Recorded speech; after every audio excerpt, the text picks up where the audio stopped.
third innovator, Mr. Ebgert van de Coevering. Not sure if I pronounce well. And that would be for the innovation called TENSIG. Ebgert, please, yes, the floor is yours. Can you see me? Can you hear me? We can see you and hear you very well. We can, welcome. Excellent. I'm trying to share my screen. If it's all correct, you should see my screen.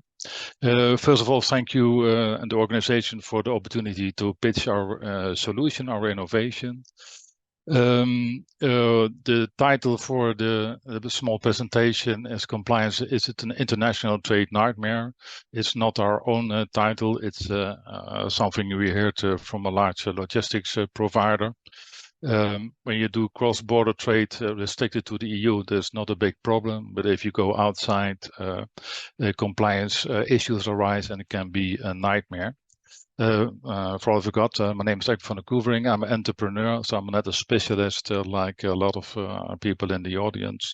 I'm a generalist, and maybe I take another approach to issues and problems.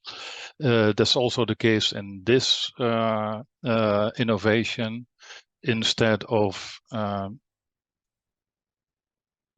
Instead of list regulations, we try to approach the problem of compliance with transactions. ITTS stands for International Transport and Trade Solution.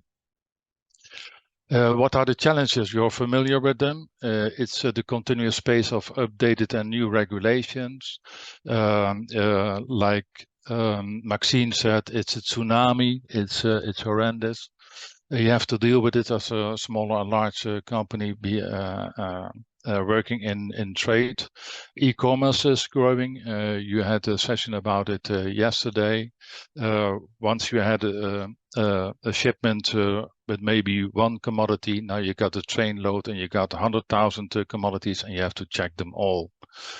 Shifting supply chains, COVID, Ukrainian conflict, global supply chains, global economy changed. Global economy is not dead, it just has shifted to other areas and perhaps also bring more issues. Climate regulation and forced labor are increasingly important. We learned recently that the US Customs refused a shipment from the EU because a suspect Polish company was involved using forced labor, much to my surprise. The conclusion, enforcement is increasing. Some smaller freight forwarders would think, well, I'm not checked anyway, so why should I bother? They should be aware that enforcement is coming to them. At the conclusion, you can do the check manually, but it will be the last option. It's the amounts are vast. This is a small snapshot of our innovation, our solution at work, and that shows what it makes different.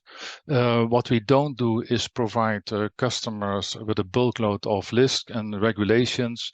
It's the customers that provide us with the transactions.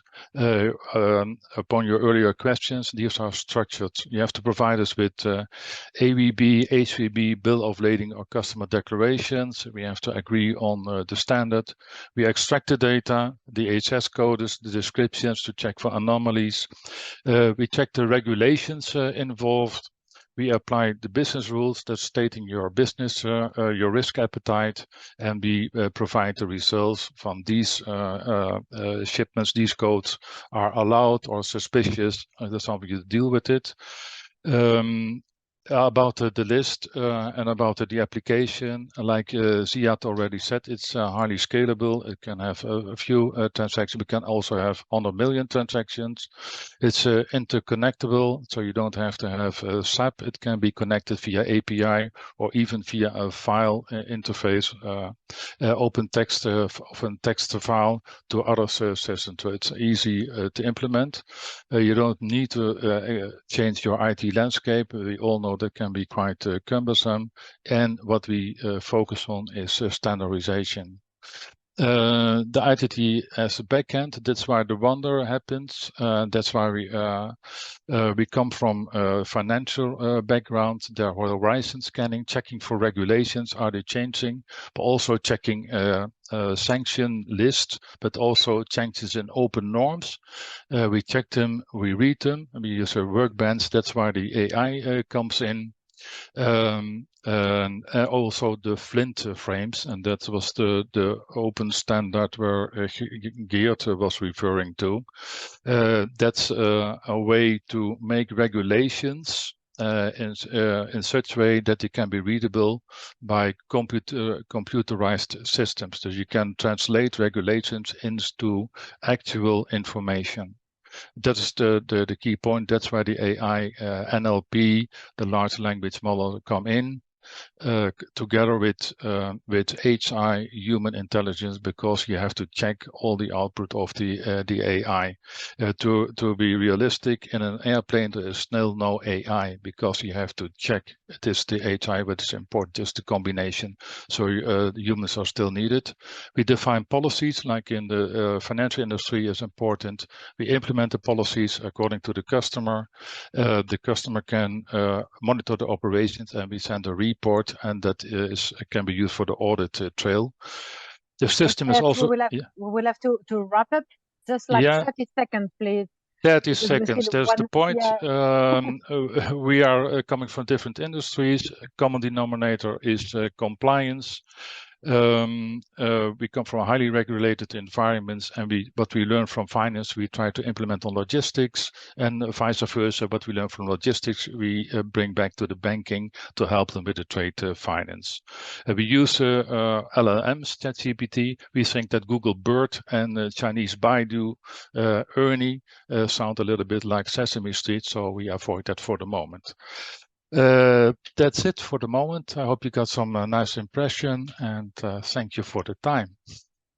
We do. Thank you, Ebgert, and congratulations for your innovation.